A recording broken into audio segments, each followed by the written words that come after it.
What's going on, guys? Welcome back to the channel. It's your boy Sly Jordy, and welcome back to some more F1 25 driver career mode for the Spanish Grand Prix. And if you missed last episode, truthfully, you just missed what was the worst part of this game. Pretty much every year, Monaco is just not fun to drive on against the AI, at least on consistent difficulties anyway. And it was probably the worst it's ever been on this game. It was just incredibly easy. The AI are so slow around corners on Monaco that we took pole position, and we probably would have took the race win as well if I didn't feel like it was a bit fraudulent. So what we ended up doing was putting in a new gearbox and just starting from the back of the grid, and we ended up getting a P5, which is around our average position this season. So I'm feeling pretty good about that one. But this time round, we are back to normalcy, back onto a normal track, which will be Spain. I am putting back the old gearbox that we had, just to... I mean, I like to do my my parts till they're like 50%. We could put a new energy store in, but right now it's still in the 90% ballpark. So honestly, I don't think I'll put a new one in until maybe Austria. We'll see. We'll see how it is by the time we get to Canada, because we're now getting onto tracks that require some high top speed with Spain, Canada, Austria, Silverstone, Spa as well. So yeah, we've got four Grand Prix ahead of us where that is important. So I'm probably going to replace the energy store in a couple of episodes time. As for the other ones, since the MGUK has now just gone past 50%, this one is important. We need better harvesting efficiency. I don't want it to stack with the worn energy stores, so it's now time to put in a new MGUK. It'll be time to put in a new ICE after this race as well, since that's nearly on 50. Same with the MGUH. So yeah, we need to watch out for some of these parts. I wouldn't be surprised if towards the end of the season we start picking up some grid penalties because you know, we have to put some new ones in. I don't mind it though. I actually really like how the parts wear, how the tyre wear is this year. It's really, really good. A lot more unpredictable than F1 23 was, that is for sure.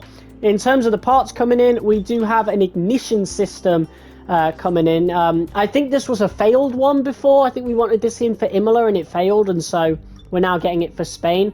Don't quote me on that. It can still fail if it, you know, if my information is wrong. But yeah, in terms of the parts that we could get, we do have 418 R&D points. So I want to see if there's anything we could possibly get. We do still have a couple of aerodynamic parts to get, including this one, which is discounted down to 406 R&D points, which we can get before the home race in Austria, or the second home race, mind you, the Red Bull home race.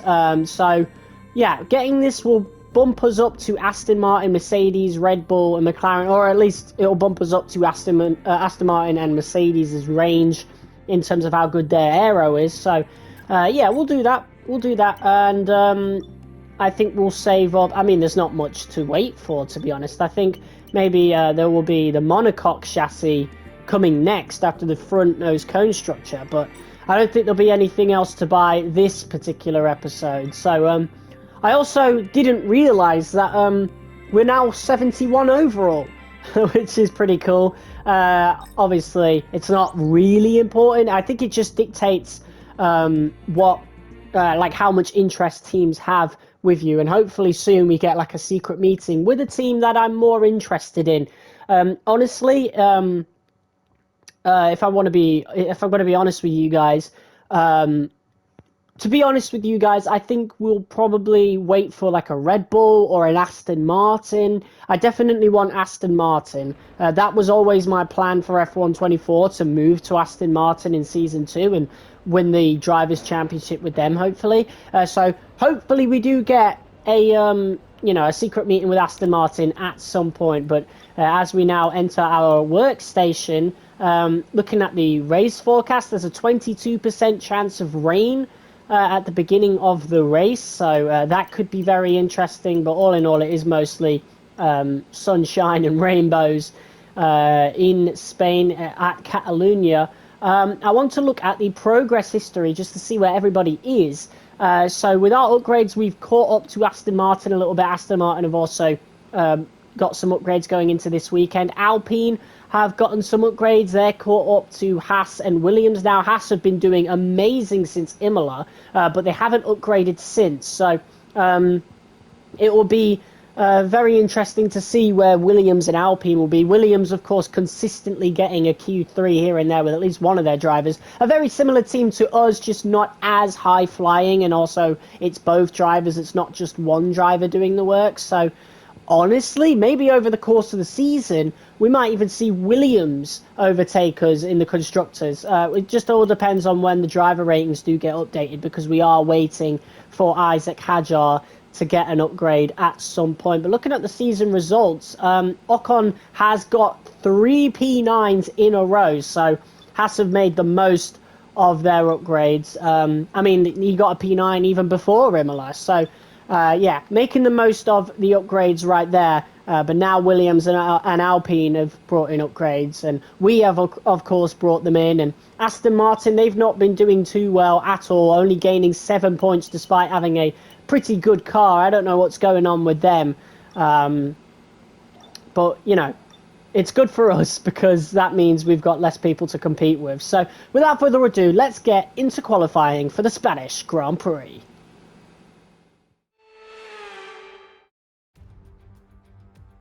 It's a Catalonian qualifying for you today. Welcome along to Spain, to Barcelona, and wherever you are in the world, do you feel the need for speed?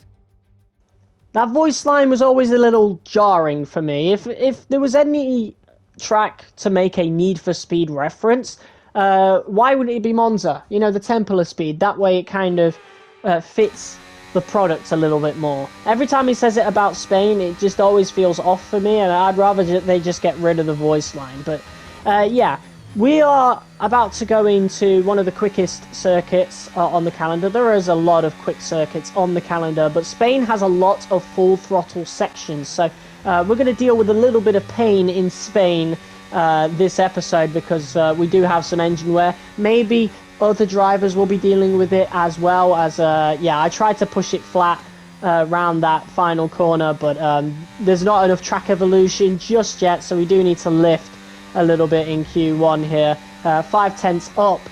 6 tenths up on our original Q1 lap. That is on a scrub set of tyres though, so what will matter is this final lap. P17 so far though, which is not a good sign at all. 1 tenth up. What's it going to be? It is P15, just out of Q1, and it is a lot closer than you would think. Like, a lot closer as we now go down the leaderboard to look just how close it really was. 1,000th off of Gasly. 1,000th away from getting knocked out in Q1. Which is absolutely insane and really not a good sign for our overall pace. If it was like a half a tenth or a tenth, then, you know, maybe there would be some time to find in Q2, but yeah, it's really not looking good for us at all. It definitely comes down to engine wear, and maybe the rest of the AI aren't really dealing with it as much. I don't know. We are in a midfield car through and through, but that first lap, even on a scrub set, slower than Stroll, slower than Behrman.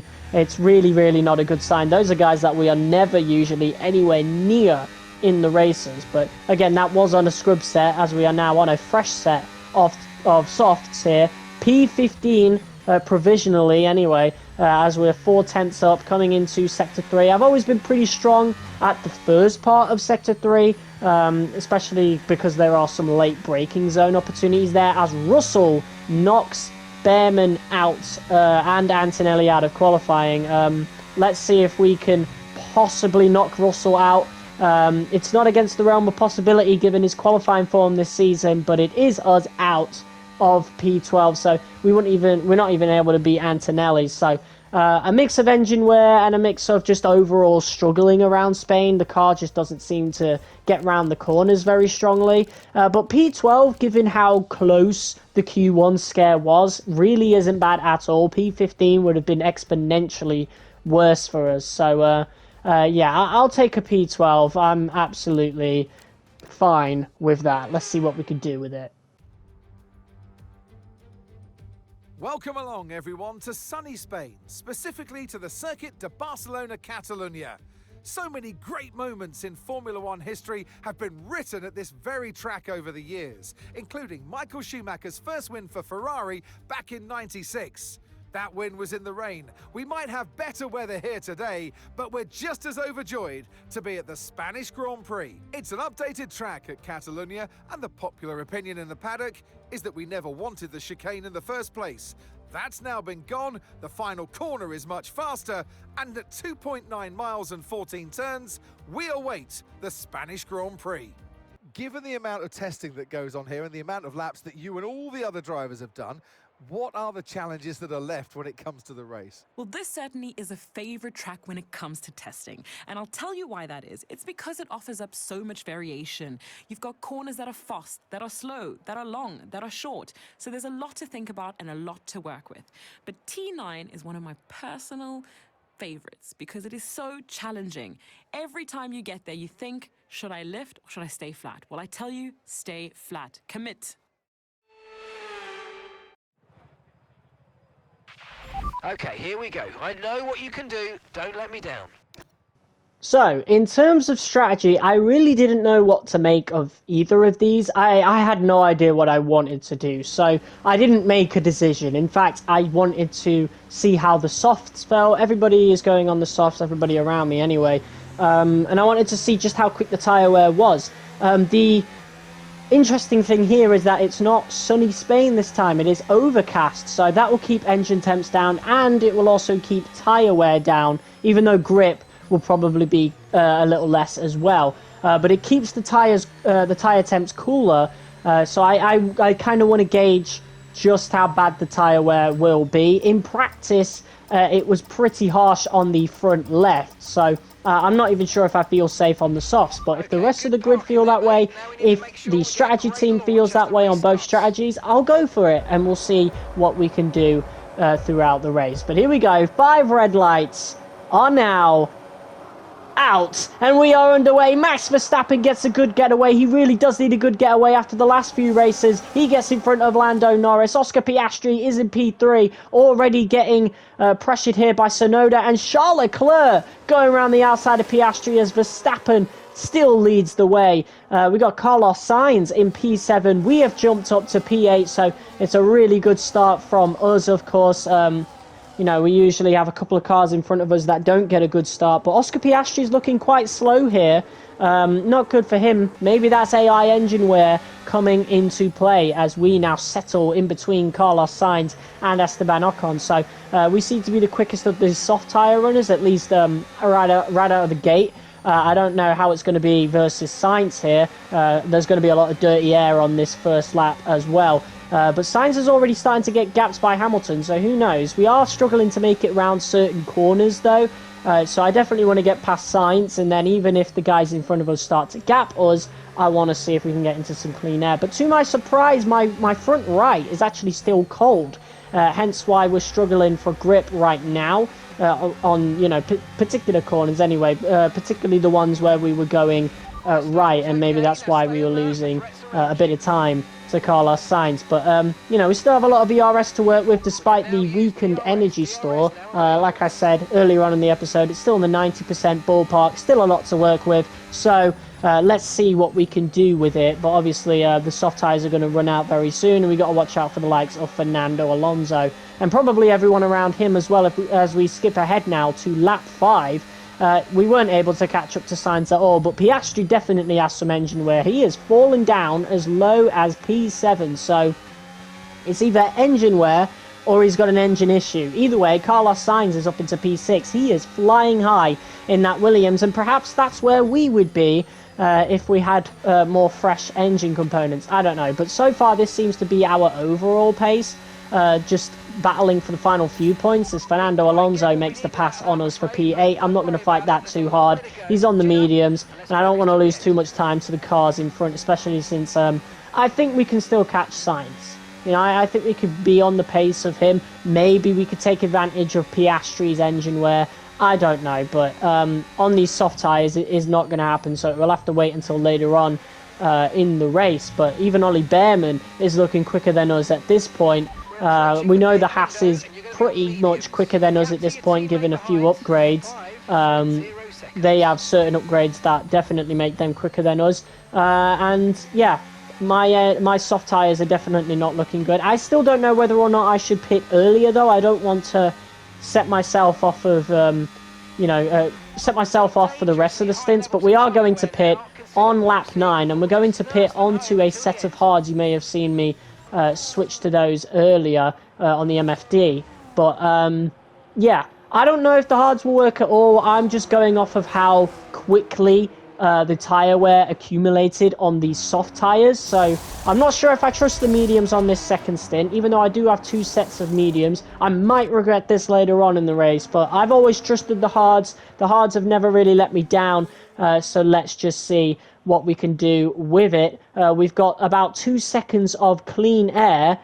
No, 14 seconds of clean air, as the leaderboard just updated right there. So we have a lot of time to make up a lot of time on the cars in front. Maybe it will be enough time to catch up to the likes of Piastri, Sainz and Bearman. But that doesn't seem to be the case, as Bearman has now come out and he's on fresh mediums. So if we're going to make this move, it needs to be on this lap, because if we don't make it on this lap, Bearman is going to gap us, and yeah, we're really going to start struggling. A lot of the cars around us going on mediums, so maybe the hard's really not needed today.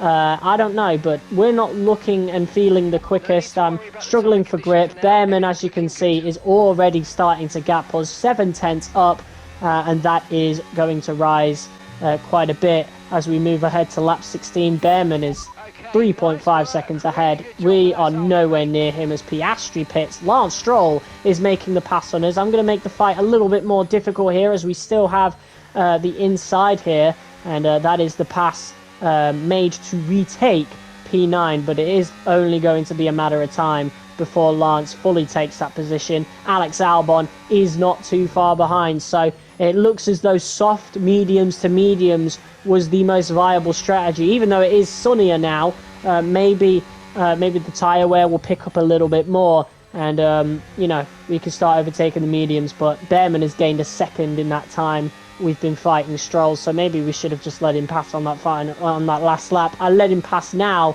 but Bearman's nearly 5 seconds ahead, and we're P10. We're pretty much going to be out the points at this point, because Piastri is behind us. He just pit a little bit earlier. I think he tried to overtake Hajar earlier, so he's really not far off from us, even though Piastri is definitely dealing with some major engine wear. He's not had an engine failure yet, though, so yeah, it must be engine wear and not an engine issue.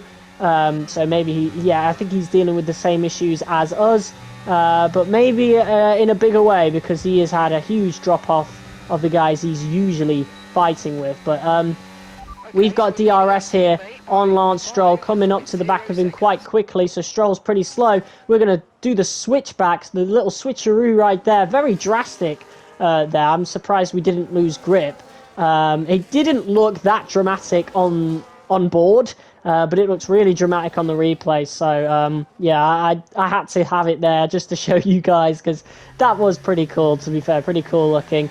As we now move on to lap 22. We have managed to gain about 2 seconds on Bearman since we last spoke about it. So that's, you know, reassuring, I suppose, but we should have definitely gone onto the mediums. We probably wouldn't have had to deal with Stroll at all if we did go on the mediums, so going on the hards was definitely a huge mistake, as we now coming for our final pit stop. Bearman is just in front of us, getting a pit stop as well. I don't know how quick his pit stop's going to be, but we're hoping ours is going to be quick. That's a 2.4 second pit stop, the quickest we can possibly have with V-Cars right now. I don't think we've ever gone any quicker in terms of stoppages there. As Bearman comes round the corner right there, we're not too far behind. Stroll and Albon fighting here, as Albon looks to make the pass down the inside of the Aston Martin right there. So it's a good pass for Albon. There's a lot more pace in that Williams, as Carlos Sainz is up in P7. So we're not going to catch him anytime soon. Meanwhile, however, looks like our fight is going to be for the final points paying position on the grid, unfortunately. 1.7 seconds behind Behrman with just under 10 laps to go. And as we skip through these laps, we are gaining time. So we are quicker than Behrman on the mediums. So that is a really good sign. But are we going to be able to catch him in time? Albon is 3 seconds behind. So all we really need to do now is focus on Behrman. We are braking as late as I could possibly dare. But we are now half a second off of Behrman. We got into DRS. And now, maybe, perhaps, it is this lap where we may finally catch him. He is definitely quicker than us coming out of the corners, and I think that is engine wear 100% coming into play for us personally. But we've got the better strategy. We're coming around the corners a lot more as Behrman drifts through that corner. The pressure is clearly getting to him, and now I've got a massive sense of urgency. This is it. We could possibly take P10 right here as I'm trying so hard to push it round this corner, but the mix of the dirty air and the fact that we just don't have the grip, we dip 2 tyres into the gravel, and we are right back to where we were at the beginning of the lap, just desperate to get that P10. Again, this is a lot more important to Ollie Behrman. We are only going to be missing out on 1 point. We have 89 points so far this season, but Ollie has not gotten off the mark for Haas this season. He is struggling a lot more than us, that is for sure. And now he's finally got the car to get him points. Ocon has already received a decent amount of points this season. Behrman is the only one left in that team yet to get off the mark, but we don't have the ERS to catch up to him right now. And now my engineer is getting on at me for wear on the ICE. We're dealing with a lot of engine wear, and Ollie seems to have a much healthier energy store than us because we just don't have enough ERS to be able to make the move down the main straight, as we are now right on the back of him. Ollie, though, doesn't have the grip round this corner. We do. We make the move for P10, but we've dipped a tyre into the grass, and Ollie takes it back as we are now swooping round the final few corners of lap 32, ready to go on to the final lap. All of this fighting, the mistakes that both me and Ollie have made, have allowed Alex Albon to catch up to us. He has gained 3 seconds on us. He is definitely going to be the healthier of the 3 cars, and it's now or never as we make a dive bomb down the inside of turn 1, and we take P10 on the final lap, breaking the hearts of all Ollie Behrman fans and Haas fans, if there was any at all. But P10 has been gained for us, and all we need to do is keep it on this final lap. Ollie Behrman is going to be so frustrated, and honestly, you can't help but feel bad. I like Ollie Behrman. I think he's a great driver, and I do feel a little bit bad for taking the points off him, but I've got to try my hardest every race. It's my job as Max Verstappen takes a really dominating win around here in Spain. It's always been a good track for him. Lando Norris well behind. Yuki Tsunoda, a quiet race in P3. Good result for him. But Carlos Sainz in the Williams, P4. That is incredible for him as Lewis Hamilton. Wow. Look at how close that was with Fernando Alonso and Charles Leclerc there. Alonso practically pushing Hamilton over the line. Oscar Piastri, a quiet race in P8. He'll be thankful to even get those 4 points given how much engine wear he had. George Russell, P9. And we come around the final corner, crossing the line to take the final point-paying position. But I'm going to be honest, guys. Ollie Behrman, what a race for him. He tried to hold on to P10 all the way up until the checkered flag, and I can't help but shake the feeling that maybe we didn't deserve it. There was no Verstappen. Max Verstappen, he takes victory. And they led every single lap of the race. It was a light to flag victory, and that is total dominance.